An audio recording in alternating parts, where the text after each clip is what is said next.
Mas Hanta, kalau Anda lihat bagaimana banyak sekali yang dinilai nanti baik itu dari hasil survei, kemudian juga ada proses penjaringan, plus juga ada hak prerogatif itu tadi. Apakah nanti ini akan benar-benar menghasilkan sesuatu pemilihan yang akhirnya benar-benar diusung secara demokratis karena memang banyak pilihannya, atau memang masih keterlibatan dari ketua umum yang juga menjadi pertimbangan? Ya, pertama saya mengapresiasi ya alur proses yang dilakukan oleh PD Perjuangan, katakanlah penjaringan dan penyaringannya itu assessment dan seterusnya, oke, itu positif. Tetapi menurut saya partai politik, apalagi PD Perjuangan nanti sebagai penentu karena tanpa koalisi bisa mengusung, itu akan menggunakan logika kalkulasi politik realistis. Itu berangkat dari kemampuan partai mendeteksi siapa calon yang memiliki potensi menang paling besar, katakanlah menyiapkan lawan petahana sekarang ini. Saya menghitung kata survei yang diucapkan oleh Pak Mas Bambang DH tadi ada beberapa kali, kalau tidak salah lebih dari 5 kali, ada 7 kali. Poin itu penting. Jadi siapapun nama yang masuk dalam penjaringan DPD Perjuangan, hal yang paling penting menurut saya, kalau realistis, dia mampu mengantarkan dirinya memiliki angka elektabilitas atau tingkat keterpilihan yang tinggi. Kalau tinggi, menurut saya, itu akan menjadi pertimbangan yang penting bagi PD Perjuangan. Kita ingat ketika menunggu teka-teki calon presiden di PD Perjuangan pada saat yang lalu, menjelang 2014, 2017 pada saat itu juga sama. Ibu Megawati Soekarno Putri sebagai pemilik hak prerogatif seperti Mas Bambang katakan tadi, ketua umum, bisa saja mencalonkan. Tetapi mengapa kemudian ada rasionalitas, realistis kalkulasi yang dilakukan PD Perjuangan? Karena elektabilitas Pak Joko Widodo pada saat itu. Karena itu untuk konteks DKI, PDI Perjuangan tidak mungkin mencalonkan figur-figur yang tidak memiliki peluang menang. Artinya lebih baik mendukung Pak Ahok kalau gitu, kalau kemudian tidak mampu mengalahkan peluang untuk mengalahkan Pak Basuki Cahayapurnama. Dan ini pertaruhan bagi PDI Perjuangan pemenang di pilkada pileg pemilu legislatif di Jakarta, karena Jakarta kan tidak barometer, dia secara bukan kuantitas tapi kualitas, bukan sekadar APBD-nya berapa, tapi ini gengsi politik. Ini juga soal pra-pilpres. Karena sebelumnya Gubernur DKI itu menjadi Presiden Republik Indonesia, dan kalkulasi itu tidak mungkin tidak dilakukan serius oleh PDI Perjuangan. Kata kunci yang mungkin saya baca dugaan saya dengan segala macam parameter, indikator yang dibuat itu positif, bagus, tetapi ujungnya menurut saya adalah kalkulasi realistis soal angka keterpilihan elektabilitas. Itu diukur dari survei yang kredibel dan terukur. Saya ajak Anda bergabung bersama dengan pengamat politik Fahri Ali melalui sambungan telepon untuk membahas lebih lanjut. Selamat pagi, Bang Ali. Selamat pagi. Ya, Bang Ali, langsung saja saya ingin menanyakan mengenai saat ini PDIP tengah melaksanakan fit and proper test. Anda melihatnya seperti apa untuk proses sejauh ini, terutama untuk bisa menggodok calon-calon unggulan yang berasal dari non-partai?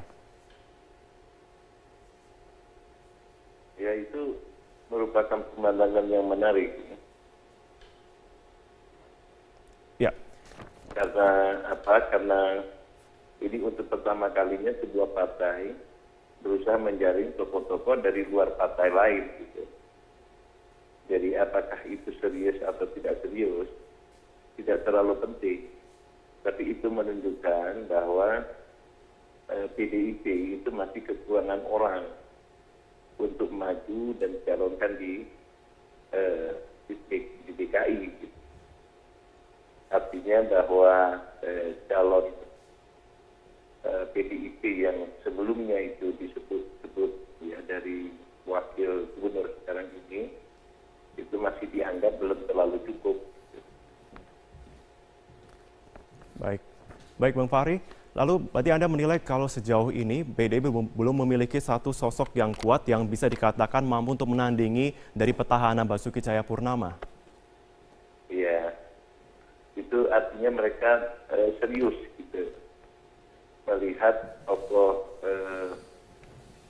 Ahok sekarang ini gitu. Jadi bagaimanapun mereka ya kasarnya harus belanja gitu, belanja tokoh, dan sekaligus itu bagian dari sebuah kampanye bagi tokoh-tokoh yang maju sekarang ini gitu. Baik, Bang Fahri, kalau Anda melihat pun saat ini, untuk proses penjaringan pun bisa dikatakan saat ini memang tengah berlangsung, ya. Artinya proses dari internal saat ini sudah masuk. Namun dari sisi internal pun di sini juga sesuai dengan persetujuan dari Ketua Umum Partai. Nah, artinya jika ada calon yang sudah dikatakan lolos dari fit and proper test begitu, namun belum ada persetujuan dari ketua partai. Apakah ini bisa dikatakan prosesnya justru malah adakan sia-sia? Kalau penjaringan seperti ini yang dilakukan aktif sepengetahuan Mbak Mega, gitu. Tidak mungkin mereka melaksanakan ini tanpa pengetahuan Mbak Mega, gitu. Bahwa kata putusnya sama Mbak Mega betul gitu. Memang banyak spekulasi, misalnya bahwa Mbak Mega lebih senang kepada orang Surabaya daripada yang tersedia sekarang ini, karena keakraban di antara keduanya gitu. Nah, tetapi apapun juga yang ini dilaksanakan secara resmi oleh partai, maka ya sudah pastilah Mbak Mega tahu gitu. Baik Bang Fahri, kalau kita lihat saat ini pun sudah ada sejumlah tokoh yang sudah masuk dalam penjaringan, katakanlah seperti Yusril Iza Mahendra, kemudian ada Sandiaga Uno, Hasnaini, dan juga beberapa tokoh lainnya. Bagaimana Anda melihat peluang dari mereka ini juga untuk bisa maju sebagai perwakilan dari PDIP? Sebenarnya kalau PDIP mau memilih mereka, mereka senang sekali. Gitu. Jadi misalnya seperti Yusril, ya, Sandiago, lalu saya lihat juga ada Lulung gitu ya, pasti senang sekali gitu. Ini yang saya katakan praktek politik baru gitu. Kalau bukan dikatakan inovasi, bahwa belanja tokoh-tokoh ya oleh salah satu partai politik itu menarik karena sekaligus menunjukkan bahwa Ahok itu begitu diperhitungkan gitu. Baik, terima kasih atas perbincangannya. Fahri Ali, pengamat politik, terima kasih banyak sudah bergabung bersama kami di Metro Pagi. PDIP hari ini menggelar uji kepatutan dan kelayakan bakal calon gubernur DKI Jakarta. Dari 34 pendaftar, hanya 26 yang ikut dalam tahapan penjaringan. PDIP serius mencari calon gubernur DKI Jakarta untuk menantang Ahok. Sebanyak 26 nama pada hari ini mengikuti tahap penjaringan meski sebelumnya ada 34 nama yang terkumpul. Sejumlah nama tenar seperti Yusril Iza Mahendra, Sandiaga Uno hingga Abraham Lunggana ikut dalam tahapan seleksi. Meski demikian, PDIP hingga saat ini belum memastikan nama yang lolos dalam penjaringan. Pasalnya, meski tahapan penjaringan sudah dilakukan, Ketua Umum PDIP Megawati Soekarno Putri yang akan memutuskan siapa yang akan diusung oleh PDIP. Nantinya nama tersebut akan otomatis diusung dalam Pilgub DKI Jakarta.